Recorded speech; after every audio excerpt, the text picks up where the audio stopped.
do you feel you've made too many mistakes, or maybe you just didn't do this or that the right way, or you might be experiencing personal hardships with behaviors, habits, addictions, managing your finances, or even relationships. And others may have given up on you. And so you find yourself in a place where you think, it's just me.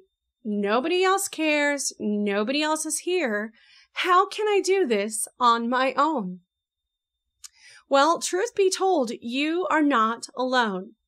Many people have their struggles and issues, and I myself have struggled, just as most of us have, with the daily ins and outs of life, with everything from making bad choices and having bad habits and addictions. And there was a time when others gave up on me, even though I knew I was trying, and I found myself in what I thought was alone. What I didn't know at the time, but yet through an excruciating process of loss and sacrifice, was that God was rearranging things in my life in order for me to come to a place of absolute surrender to Him. This in turn has brought about a different me, not to say that I'm perfect. Rather, I am perfected in Jesus Christ. 2 Corinthians chapter 3, verse 18 says, "But we all, with open face, beholding as in a glass the glory of the Lord, are changed into the same image from glory to glory, even as by the Spirit of the Lord." It is a growing and learning process. See, I am a different Debra, a whole new me, so much so to the point where many days I just sit back and I'm at a standstill in such awe of the Lord and how He works so mysteriously that I have to say, wow, you've been with me all along. I've never been alone.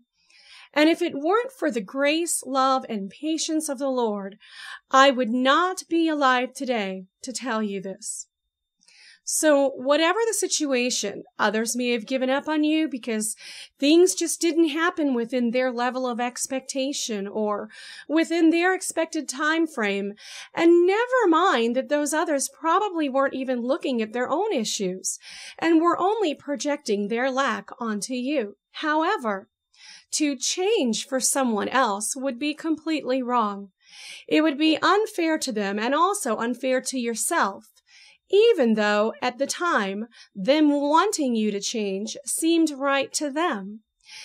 To change for someone else would be nothing but a split-second and insincere change, which results in no change at all. I know that in my experiences, mistakes I have made where others expected change from me, I would do my best to make it happen. They would forget I was human and never once looked at their own faults. And so one day it hit me that I had to get those monkeys off of my back. They were wolves in sheep's clothing who needed to first take the plank out of their own eyes so that they could clearly see to remove the speck from mine, as it says in Matthew chapter 7, verse 5. And I also knew that the kind of change that God wanted for me in my life absolutely had to be a sincere and genuine change. With others reminding one of every mistake they've ever made, God reminded me instead that I needed to be available to be renewed. So I became available. I became available to be transformed by the renewing of my mind according to His timing and His dealings, not the timing and dealings of man. And also with those you may have dealings with in a similar situation, truthfully, just pray for them. Pray that God will show them His unconditional love so that they can see what they can make available and open for God to renew and transform in their lives and within themselves. And so bless others instead of cursing them. See, God is the one who is in control, not man, and we can clearly see when we find ourselves in situations where we feel we have control, that this is true. Hence again, God is in control. God is also in the healing business, and everything happens in His timing and for a purpose. It's not in your friend's timing, your sister's or your brother's timing, or anyone else's timing for that matter, but His timing.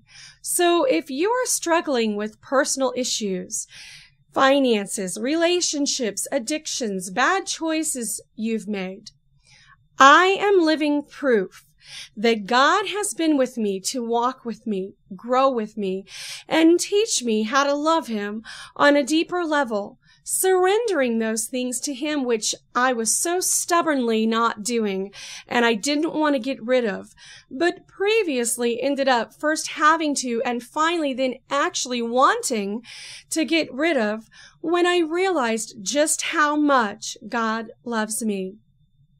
Aside from childbirth, I would have to say that it has been the hardest thing I've ever had to do, but God came through. So I want to remind you that you are not alone. God loves you. He is always with you, and He can heal you. He holds you in the palm of His hand. And so if this is you, take some time out to read John chapter 16, verse 32 and 33, and also Deuteronomy chapter 31, verse 6. If you can read the entire chapters, that's even better. And just remember that when nobody else was there for you, God was there, and He will never, ever leave you alone. Take care, and God bless.